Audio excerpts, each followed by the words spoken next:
नमस्कार। इससे पहले कि हम आगे बढ़े, एक छोटा सा लेकिन बहुत ज़रूरी डिस्क्लेमर।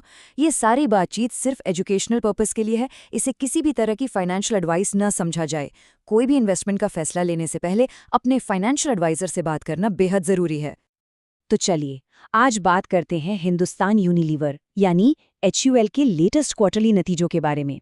इन नंबर्स को एकदम आसान भाषा में समझेंगे और देखेंगे कि इन आंकड़ों के पीछे की असल कहानी क्या है। आज हम किन किन बातों पर गौर करेंगे। सबसे पहले देखेंगे वो बड़े बड़े नंबर्स जो हेडलाइंस में हैं। फिर समझेंगे कि कंपनी की कमाई पर असर क्यों पड़ा। इसके बाद HUL के अलग अलग बिजनेस का हालचाल जानेंगे। फिर इन्वेस्टर्स के लिए क्या खास खबर है वो देखेंगे।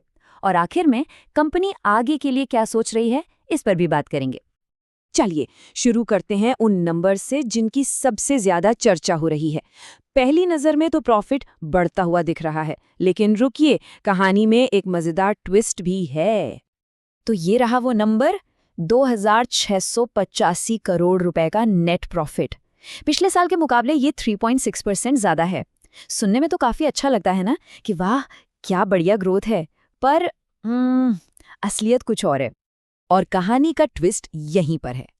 इस बड़े प्रॉफिट में से 273 करोड़ रुपए ऐसे हैं जो कंपनी के रोज के बिजनेस से नहीं आए हैं। ये पैसा एक पुराने टैक्स केस के सुलझने से मिला है। मतलब ये एक वन टाइम गेन है, एक लॉटरी की तरह जो बार बार नहीं लगती। तो फिर सवाल ये उठता है कि अगर ये लॉटरी वाले 273 करोड़ हटा दें तो कंपनी की परफॉर्मेंस असल में कैसी रही? पर्दे के पीछे की असली कहानी क्या है? आइए पता लगाते हैं। ये देखिए, असली तस्वीर अब सामने आई है। कंपनी की जो टोटल सेल्स हैं यानी रेवेन्यू, वो सिर्फ 2% के आसपास ही बढ़ा है। सच कहें तो ये लगभग फ्लैट ही है। और उससे भी ज्यादा सोचने वाली बात है प्रॉफिट मार्जिन, जो 90 बेसिस पॉइंट्स नीचे गिरा है। सीधे सीधे कहें तो HUL जो सामान बेच रही है उस पर उसकी कमाई पहले से कम हो गई है।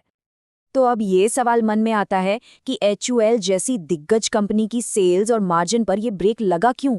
क्या वजह थी इसके पीछे? चलिए इसे समझते हैं। कंपनी ने खुद दो बड़ी वजह बताई हैं। पहली, GST में हुए कुछ नए बदलाव। जब भी टैक्स में कोई फेरबदल होता है तो मार्केट को एडजस्ट करने में थोड़ा टाइम लगता है, जिसका असर सेल्स पर दिखता है। और दूसरी वजह थी लंबा खिंचता मॉनसून, जिसने खासकर ग्रामीण इलाकों में डिमांड को थोड़ा सुस्त कर दिया। और देखिए, कंपनी की CEO और मैनेजिंग डायरेक्टर प्रिया नायर का भी यही मानना है। वो कह रही हैं कि ये जो असर दिखा है वो टेम्पररी है। उन्हें उम्मीद है कि नवंबर की शुरुआत से ही बाजार वापस नॉर्मल हो जाएगा। मतलब मैनेजमेंट को लगता है कि ये एक छोटा सा स्पीड ब्रेकर था और आगे सब ठीक हो जाएगा। अच्छा, ये तो हो गई पूरी कंपनी की ओवरऑल बात। अब थोड़ा और अंदर चलते हैं और देखते हैं कि HUL के अलग अलग बिजनेस सेगमेंट्स का परफॉर्मेंस कैसा रहा। तो इस क्वार्टर का स्टार परफॉर्मर रहा है ब्यूटी एंड वेलबींग सेगमेंट, जिसमें 5% की अच्छी सेल्स ग्रोथ दिखी। ऐसा लगता है कि लोगों ने स्किन केयर प्रोडक्ट्स पर जमकर खर्च किया है।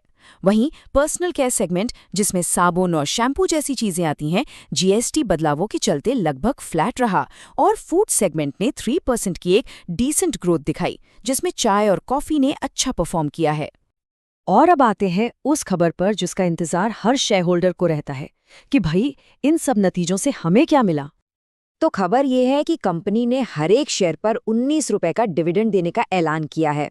डिविडेंड का मतलब होता है कि कंपनी अपने मुनाफे का एक हिस्सा सीधे शेयर होल्डर्स के साथ बांट रही है। ये एक अच्छा साइन माना जाता है और इसकी रिकॉर्ड डेट 7 नवंबर 2025 रखी गई है।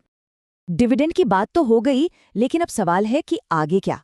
भविष्य को लेकर कंपनी का क्या नजरिया है? चलिए मैनेजमेंट की कमेंट्री पर एक नजर डालते हैं। तो देखिए, मैनेजमेंट का मोड कॉशियसली ऑप्टिमिस्टिक वाला है। मतलब वो सतर्क हैं लेकिन उम्मीद भी बनाए हुए हैं। उन्हें लगता है कि मार्केट धीरे धीरे रिकवर करेगा, खासकर नवंबर से। वो GST रिफॉर्म्स को लॉन्ग टर्म में अच्छा मान रहे हैं, जिससे कंजम्पशन बढ़ेगा। और मार्जिन को लेकर उनका कहना है कि उसे अभी इसी लेवल पर रखेंगे ताकि बिजनेस में निवेश किया जा सके। तो कुल मिलाकर देखें तो HUL का ये क्वार्टर मिला जुला रहा। प्रॉफिट का नंबर ऊपर से तो अच्छा दिखा, लेकिन अंदरूनी तौर पर सेल्स और मार्जिन में थोड़ी सुस्ती थी। अब सबसे बड़ा सवाल यही है कि क्या आने वाला फेस्टिव सीजन और शादियों का मौसम HUL की सेल्स में वो नई जान फूंक पाएगा जिसका इंतजार सबको है? इसका जवाब तो आने वाला वक्त ही बताएगा।